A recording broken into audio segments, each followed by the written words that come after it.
खुरुमजरी नमस्कार। मैं हूँ थिंगनाम सुरजलता देवी। कंगला टीवी मणिपुर से सुनिए हिंदी में समाचार। पहले मुख्य समाचार। मणिपुर ने मनाई पुया मैथाबा की 293 वर्षगांठ। मैते पांडुलिपियों के दहन और स्वदेशी विरासत के क्षय को किया याद। सांसद बिमोल अकोजम ने मणिपुर में जल जीवन मिशन में संभावित घोटाले पर व्यक्त की चिंता।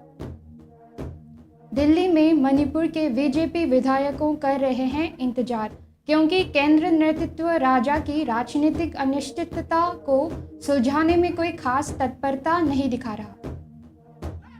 मणिपुर की राजनीतिक अनिश्चितता के बीच एनपीपी प्रमुख कॉनरेड संगमा कल पहुंचेंगे इम्फाल।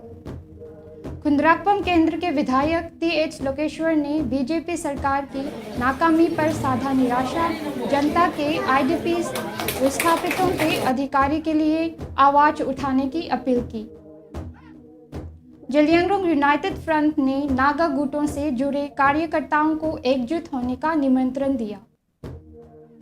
मानसिक स्वास्थ्य दिवस को लेकर चाइल्ड डेवलपर सेंटर के द्वारा कार्यक्रम आयोजित। नावी मुंबई इंटरनेशनल एयरपोर्ट के उद्घाटन और पूरी तरह अंडरग्राउंड मेट्रो लाइन 3 के पूरा होने के साथ मुंबई की इंफ्रास्ट्रक्चर को आज मिला बड़ा प्रोत्साहन। जलवायु परिवर्तन और कार्बन कैप्चर में मदद करने वाली तकनीक पर काम करने वाले 3 वैज्ञानिकों को 2025 का रसायन विज्ञान नोबेल पुरस्कार। म्यांमार में बौद्ध त्योहार पर सेना के पैराग्लाइडर हमले में 24 लोगों की मौत। अब समाचार विस्तार से। मणिपुर में प्राचीन ज्ञान और सभ्यता के विनाश एवं क्षति की स्मृति में पुया मैते पांडुलिपियों के दहन की 293वीं वर्षगांठ मनाने के लिए एक स्मृति समारोह आयोजित किया गया।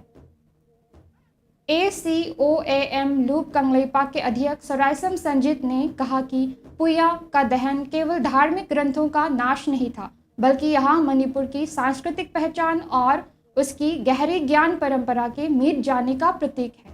यह कार्यक्रम पुया मैथाखिबा अपुनब निंगसिंग लूप कंगलेपाक द्वारा आयोजित किया गया था, ताकि सन 1729 में राजा पाम्हेबा के शासनकाल के दौरान हुई इस ऐतिहासिक घटना को याद किया जा सके।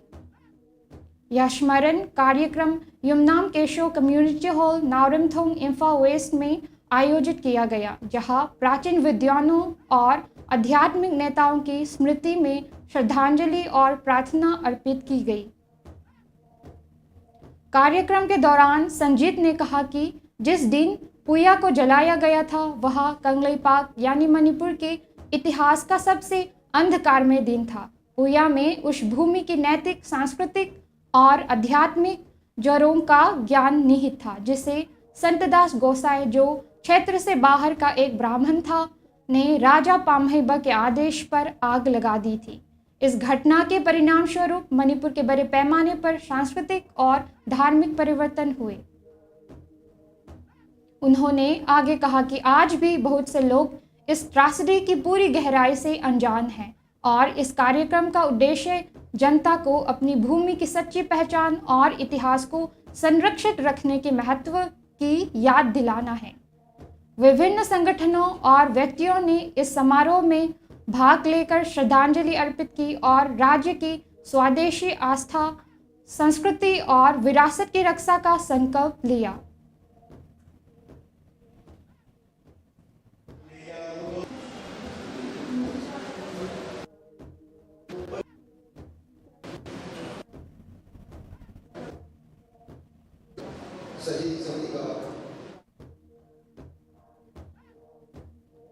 मणिपुर में जल जीवन मिशन JJM के कार्यान्वयन में संभावित घोटाले को लेकर चिंता उत्पन्न हो गई है, क्योंकि डेटा और खर्च विवरण में असंगतियां देखी गई है। इनर मणिपुर के लोकसभा सांसद डॉक्टर बिमोल अकोजम, जो इस योजना की प्रगति पर दिशा समिति के हिस्से के रूप में नजर रख रहे हैं, उन्होंने राज्य में घरेलू नल जल कनेक्शन और धन के उपयोग की वास्तविक स्थिति पर सवाल उठाए हैं। डॉक्टर अकोइजम ने याद दिलाया कि पिछले लोकसभा सत्र में उन्होंने जल शक्ति मंत्रालय से मणिपुर में कितने ग्रामीण घरों को नल जल कनेक्शन उपलब्ध कराया गया है, इसकी जानकारी मांगी थी। मंत्रालय की प्रतिक्रिया के अनुसार अगस्त 2019 में जल जीवन मिशन शुरू होने से पहले लगभग 26,000 ग्रामीण घरों 5.75 के पास नल जल कनेक्शन था। योजना लागू होने के बाद यह संख्या बढ़कर 3,33,539 अतिरिक्त ग्रामीण घरों तक पहुंचाया गया, जिससे कुल संख्या 3,59,459 में से 4,51,619 घरों तक हो गई, जो 28 जुलाई 2025 में 79.59% कवरेज दर दर्शाती है। हालांकि डॉक्टर अकोइजम ने फील्ड रिपोर्ट और सरकारी आंकड़ों में असंगतियों पर चिंता व्यक्त की, जिससे बड़े पैमाने पर अनियमितताओं की संभावना लगती है। उन्होंने यह भी बताया कि सरकारी आंकड़ों के अनुसार योजना के तहत कुल 1,202 करोड़ का उपयोग किया गया है, जिसमें केंद्र का हिस्सा 1,078.82 करोड़ और राज्य का हिस्सा 124.03 करोड़ शामिल है। इतनी बड़ी राशि खर्च करने और लगभग सार्वभौमिक कवरेज के दावे के बावजूद वास्तविकता आधिकारिक आंकड़ों से मेल नहीं खाती। इसमें गंभीर गड़बड़ी प्रतीत होती है, डॉक्टर अकोइजम ने कहा और मामले की गहन जांच की मांग की। उन्होंने कहा कि यह मुद्दा आगामी दिशा समिति की बैठक में और अधिक चर्चा के लिए रखा जाएगा, जिसमें मणिपुर में जल जीवन मिशन परियोजनाओं के निष्पादन और प्रदर्शिता में जवाबदेही की मांग की जाएगी।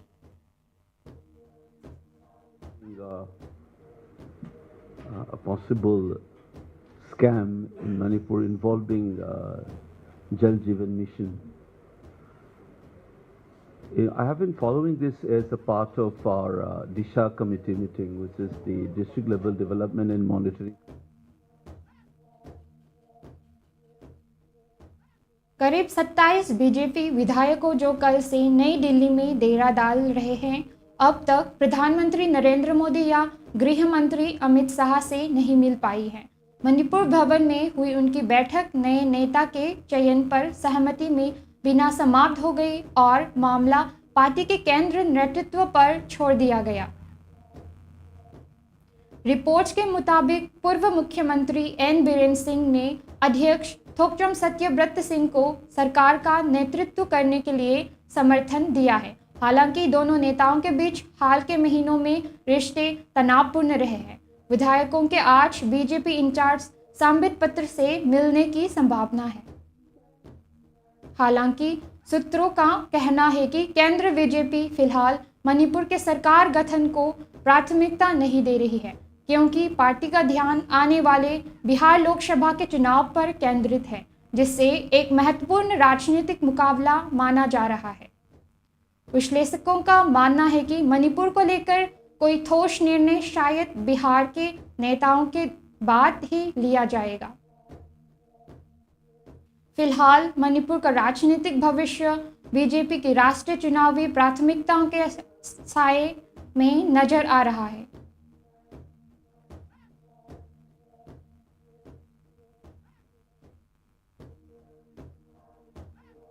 मणिपुर की वर्तमान राजनीतिक स्थिति के बीच मेघालय के मुख्यमंत्री और नेशनल पीपल्स पार्टी एनपीपी के राष्ट्रीय अध्यक्ष कॉनरेड संगमा के कल शाम इम्फाल पहुंचने की संभावना है। इस बीच वांगोई केंद्र के विधायक के.एच. लोकेन ने कहा कि राष्ट्रीय पार्टियों के नेता अक्सर उत्तर पूर्वी क्षेत्र पर पर्याप्त ध्यान नहीं देते हैं, इसलिए उत्तर पूर्वी के राज्यों के हितों का प्रतिनिधित्व करने के लिए एक मजबूत क्षेत्र पार्टी की गठन आवश्यक हो गया है। इम्फाल वेस्ट के युमनाम हुइद्रोम और थियाम लेसांगखोंग में आज आर के मधुर्यजीत थांगता ट्रॉफी के दूसरे संस्करण का उद्घाटन किया गया। यह कार्यक्रम अपुनबा ख्वारी रोलगी मालेम गिलूप हुएल लालोंग थांगता एसोसिएशन मणिपुर और वर्ल्ड थांगता फेडरेशन द्वारा संयुक्त रूप से आयोजित किया गया। जो मणिपुर ओलंपिक एसोसिएशन के तत्वावधान में संपन्न हुआ। इस टूर्नामेंट में 22 थांगता यूनिट्स और 100 से अधिक खिलाड़ियों ने भाग लिया। कार्यक्रम को संबोधित करते हुए विधायक लोकेल ने कहा कि ऐसे समय में जब राज्य गंभीर अशांति का सामना कर रहा है, मणिपुर में पूर्ण बहुमत होने के बावजूद प्रेसिडेंट्स रूल लागू करने की चर्चा अत्यंत चिंताजनक है।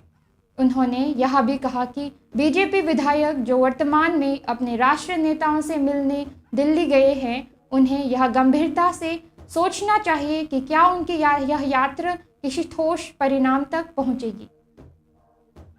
मीडिया कर्मियों द्वारा पूछे गए एक प्रश्न के जवाब में कि क्या बीजेपी एनपीपी एमएलएस के साथ राजनीतिक गठबंधन बनाना चाहती है, विधायक लोकेल ने स्पष्ट किया कि बीजेपी या एनडीए के साथ किसी प्रकार का आधिकारिक गठबंधन या समझौता नहीं किया गया है।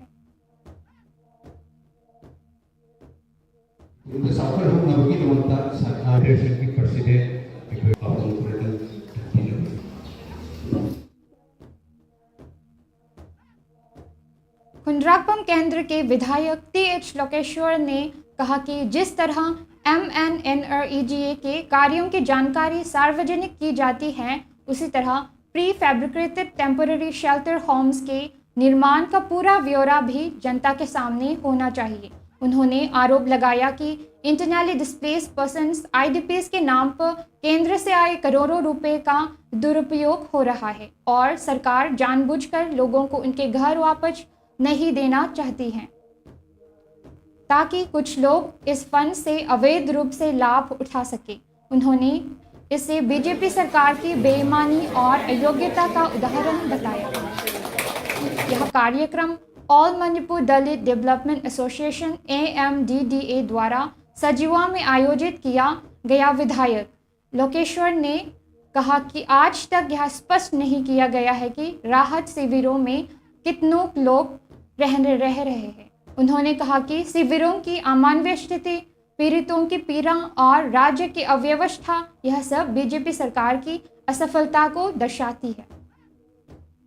उन्होंने लोगों से अपील की कि वे समावेश न रखें बल्कि अपनी आवाज़ उठाएं और सरकार से जवाब मांगे, चाहे राज्य में राष्ट्रपति शासन हो या नहीं। विधायक लोकेश्वर ने कहा कि अब जनता को सरकार से स्पष्ट तारीख और गारंटी मांगनी चाहिए कि IDPs को जल्द से जल्द सुरक्षित रूप से उनके घरों में वापस भेजा जाएगा। उन्होंने चेतावनी दी कि कुछ लोग मदद के नाम पर IDPs की कमजोरी का फायदा उठा रहे हैं। लोगों को सतर्क रहना चाहिए और किसी भी सहायता के नाम पर अपनी निजी जानकारी देने से पहले सावधानी बरतनी चाहिए। उसी कार्यक्रम में डॉक्टर राजन अयांगबा, प्रेसिडेंट ऑल मणिपुर दलित डेवलपमेंट एसोसिएशन AMDDA ने कहा कि संगठन यह सुनिश्चित करने के लिए काम कर रहा है कि IDPs को सरकार की राहत का पूरा लाभ मिले। उन्होंने सभी सामाजिक संगठनों से अपील की कि वे ईमानदारी और पारदर्शिता से कम करें और ज़रूरतमंदों की मदद की राजनीति न मिले।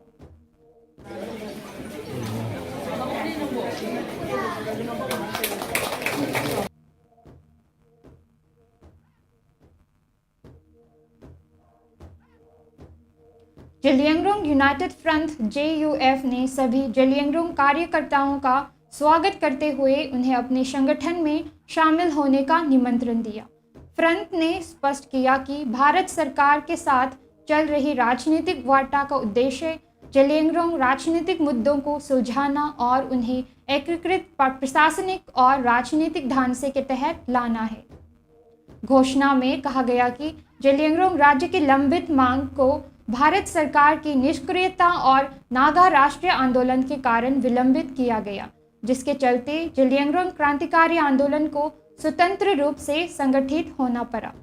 कठिनाइयों और नुकसान के बावजूद आंदोलन व्यापक जन समर्थन के साथ जारी रहा।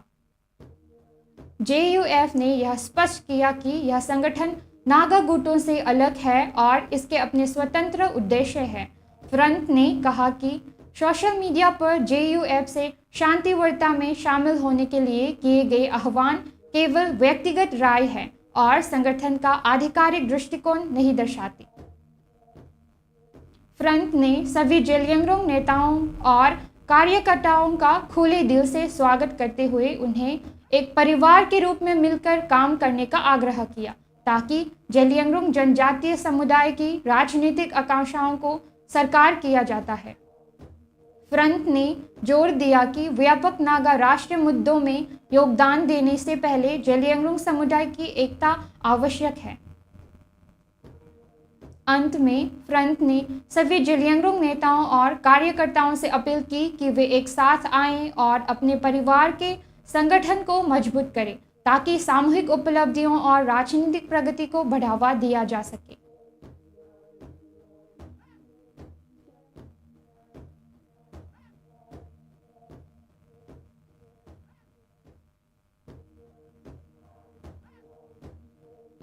बच्चों में होने वाली बीमारी मानसिक कमजोरी को अक्सर लोग बहुत बड़ी बीमारी समझते हैं, पर अगर हम अपने बच्चों की सही तरीके से देखभाल करें तो ये बीमारी कोई बड़ी बीमारी नहीं लगेगी। इसको लेकर चाइल्ड डेवलपर सेंटर के द्वारा किया गया कार्यक्रम मानसिक स्वास्थ्य दिवस को लेकर चाइल्ड डेवलपर सेंटर के द्वारा एक ऐसी कोशिश की जा रही है जिससे बच्चों में होने वाली मानसिक कमजोरी को कैसे समझें और कैसे अपने बच्चों को बेहतर बनाएं। इस सेंटर के द्वारा शुरुआत में 10,000 बच्चों तक की पहल की जा रही है। सेंटर के लोगों का कहना है कि हम ये मैसेज देना चाहते हैं कि हमारा सेंटर आपके बच्चों की मानसिक कमी को कैसे समझे और कैसे मदद करे, अपने बच्चों की सिखाता है ताकि आप अपने बच्चों का जीवन बाकी बच्चों की तरह बना सके।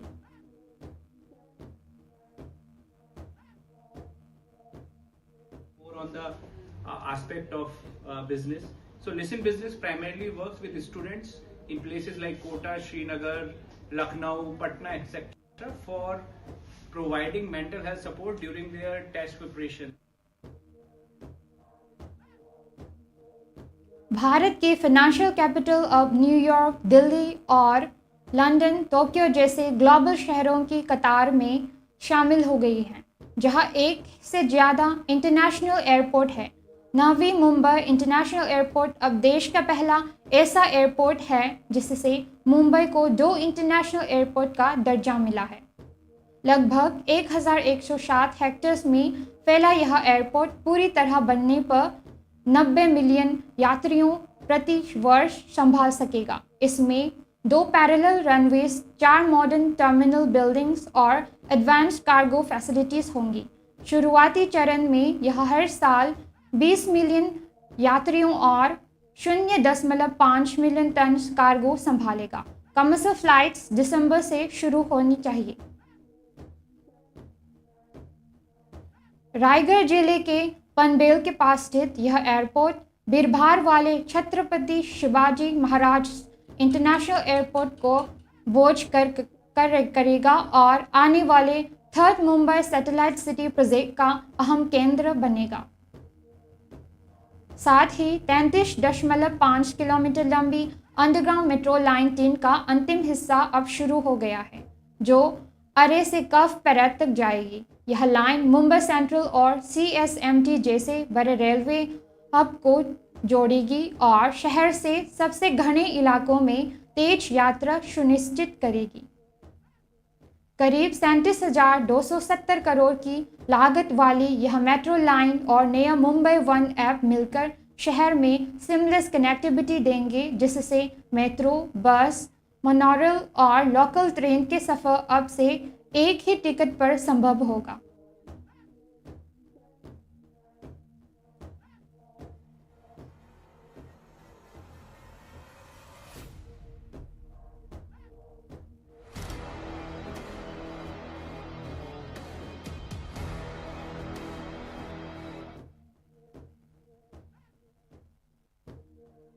दो 2025 का केमिस्ट्री में नोबेल प्राइज 3 वैज्ञानिकों को दिया गया है, जिनके क्रांतिकारी कार्य से रेगिस्तान की हवा से पानी निकालने और जलवायु परिवर्तन से निपटने में मदद मिल सकती है। The Royal Swedish Academy of Sciences ने इस साल का chemistry Nobel Susumu Kitagawa, Kyoto University, Richard Robson University of Melbourne और Omar M Yaghi University of California Berkeley को प्रदान किया है। इन वैज्ञानिकों को मेटल ऑर्गेनिक फ्रेमवर्क्स MOFS के विकास के लिए सम्मानित किया गया है। ये ऐसे आणविक ढांचे हैं जिसमें बहुत बड़ा आंतरिक स्थान होता है, जिससे गैसों को फंसाया और रासायनिक पदार्थों को संग्रहित किया जा सकता है। यह सामग्री सूखी रेगिस्तानी हवा से पानी निकालने, कार्बन डाइऑक्साइड को पकड़ने और प्रदूषकों को तोड़ने में सक्षम है। Nobel committee chair Henry link ने कहा कि MOFs में असीम संभावनाएं हैं और यह नई कार्यक्षमताओं वाले विशेष पदार्थों के निर्माण का मार्ग खोलता है। ओमर यागी, जो जॉर्डन में पैलेस्टीनियन रिफ्यूजीज के परिवार में पैदा हुए थे, उन्होंने कहा कि विज्ञान दुनिया की सबसे बड़ी समानता लाने वाली शक्ति है। उन्होंने और उनके साथियों ने कई दशकों के शोध पर काम करते हुए इन ढांचों को स्थिर और उपयोगी बनाया। इस साल के नोबेल वीक की शुरुआत सोमवार को मेडिसिन प्राइज से हुई, जिसके बाद मंगलवार को फिजिक्स प्राइज की घोषणा हुई। साहित्य, शांति और अर्थशास्त्र के पुरस्कार इस हफ्ते के अंत तक घोषित किए जाएंगे। पुरस्कार वितरण समारोह 10 दिसंबर को आयोजित होगा, जो अल्फ्रेड नोबेल की पुण्यतिथि का दिन है।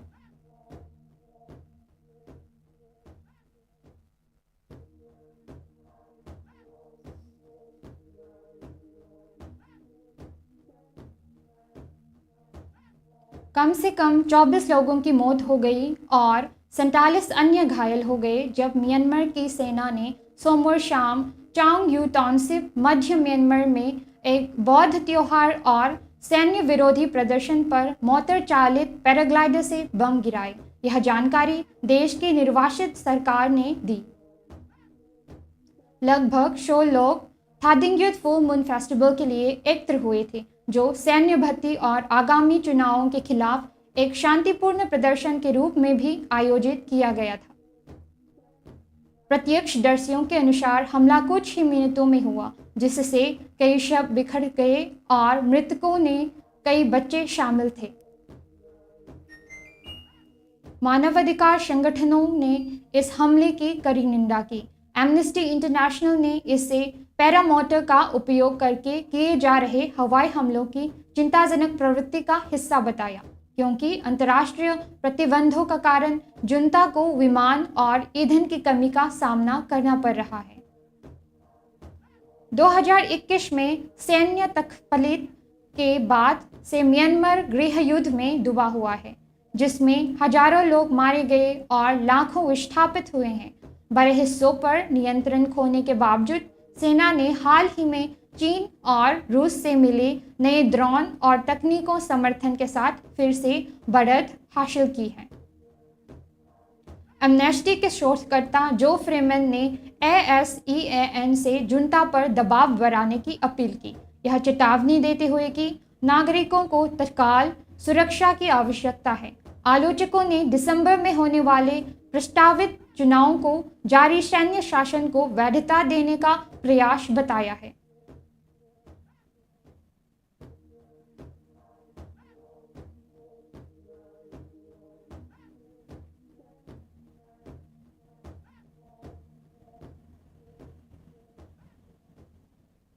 कंगला टीवी में हम मानते हैं कि हर आवाज़ मायने रखती है और हर कहानी महत्वपूर्ण होती है। आपकी स्थानीय खबरें, आपकी टिप्पणियाँ और आपके अनुभव शक्तिशाली हैं। ये एक अधिक जागरूक समाज बनाने में मदद करते हैं। हम आपको प्रोत्साहित करते हैं कि आप आगे आए और हमारी सिटीजन जर्नलिज्म पहल के तहत अपनी स्थानीय खबरें साझा करें। आपका सहयोग सिर्फ स्वागत योग्य नहीं है, बल्कि यह समाज के लिए अत्यंत आवश्यक है। साथ मिलकर हम समस्याओं को उजागर कर सकते हैं, उपलब्धियों का जश्न मना सकते हैं और असली कहानियों को सामने ला सकते हैं।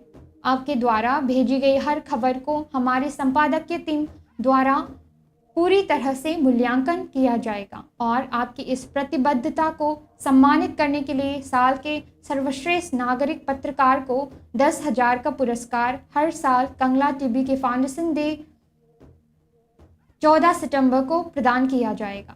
अपने समुदाय की आवाज़ बने, कंगला टीवी की सिटीजन जर्नलिज्म का हिस्सा बने, क्योंकि असली बदलाव आपके साथ शुरू होता है।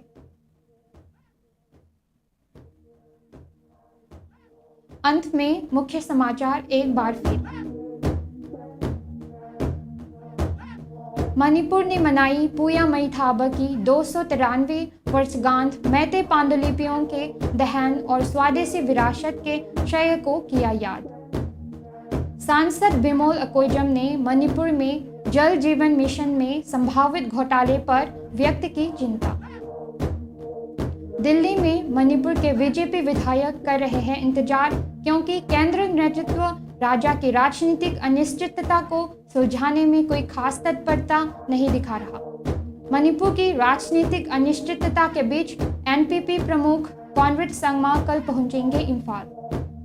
कुंद्राकपम केंद्र के विधायक टीएच लोकेश्वर ने बीजेपी सरकार की नाकामी पर साधा निराशा, जनता से आईडीपीएस के अधिकारियों के लिए आवाज उठाने की अपील की। जेलियांगरोंग यूनाइटेड फ्रंट ने नागा गुटों से जुड़े कार्यकर्ताओं को एकजुट होने का निमंत्रण दिया।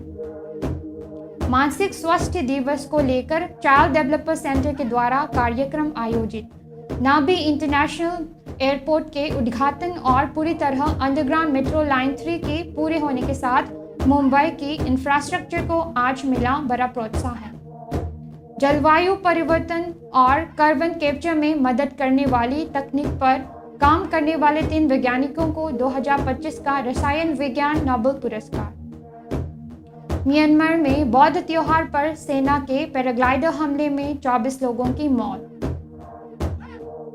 आज के लिए इतना ही। मणिपुर से हिंदी में समाचार सुनने के लिए कंगला टीवी से जुड़े रहे। धन्यवाद।